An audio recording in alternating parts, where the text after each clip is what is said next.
You are supposed to do paranran. You know paranran? I stayed in the palace and surprise.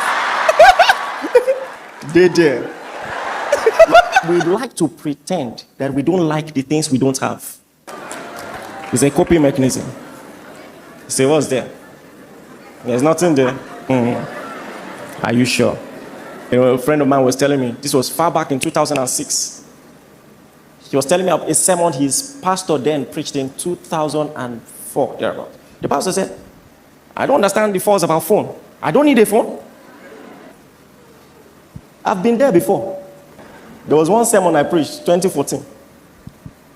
I said, I don't understand why somebody will use 400,000 to buy a phone. Don't laugh too much now. I don't understand. You know, it's always amazing when poor people try to plan the finances of rich people. They say, if not me, now why not be you? Honestly, then, the Lord has helped me. Then, 400,000 used to. So, it's as if God wanted to catch me. 2 weeks after, I had lunch with somebody. And they just put 2 smartphones for 400,000 too. So it was an opportunity to preach. I first used it jokingly that, so you are the one I was talking about. He said, I laughed when I heard, I was in that service. He said, I make 400,000 a day. Bah. Hey. Everywhere first block. He said, I bought my mom a car, giving to God, giving to church, done things for the poor, and I just wanted to do something for myself. So I said, it makes sense. You know, stop planning rich people's money. You know, we always think we know what we will do if you have $1 billion. You don't know. Stop saying things you will swallow in future. You know, your priorities are different. Waste of money. Vacation every year. Baba. I hear the sound of poverty, right? I hear the sound. No, stop talking like that. See, renew your mind first. You know, there's this dear family. They reached out to my team. He said, my wife follows Trump 30. He's a great follower of this ministry. Tomorrow is our wedding anniversary. We don't know if we can come and surprise her. So we're like, what kind of notice is that? Apostle's schedule is busy. You're in Abuja. He's supposed to be preaching in Port Harcourt. Oh, no problem. We'll just send him a private jet. So, my boy, we'll send him a private jet. The private jet will bring him to Abuja, then take him to Port Harcourt, then wait with him in Port Harcourt and bring him back to Lagos. Same day.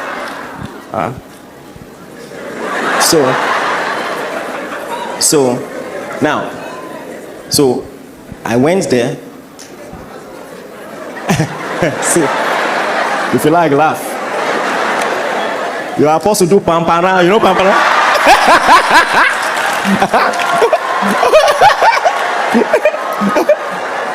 I stayed in the palace and surprise. They did.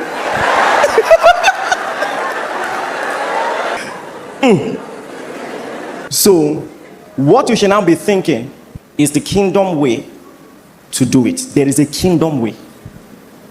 One of the wealthiest people I had visited, this was years ago, I went into the house. That was the first residence I saw that had lifts. He uses lift to come down from his bedroom. My bro.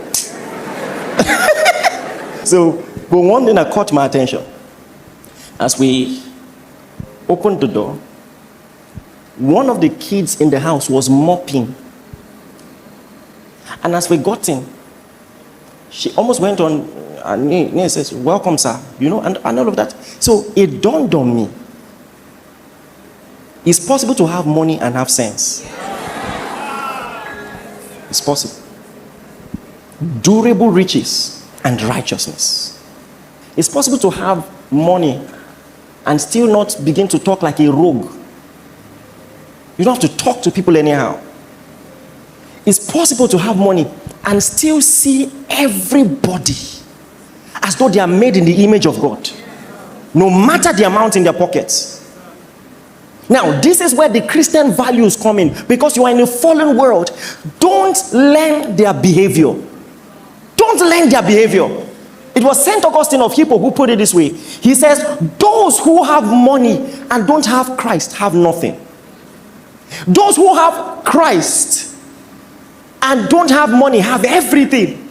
Now, listen, oh. He says, and those who have money and have Christ don't have more than those who have Christ alone. It means Christ is our real measure of value.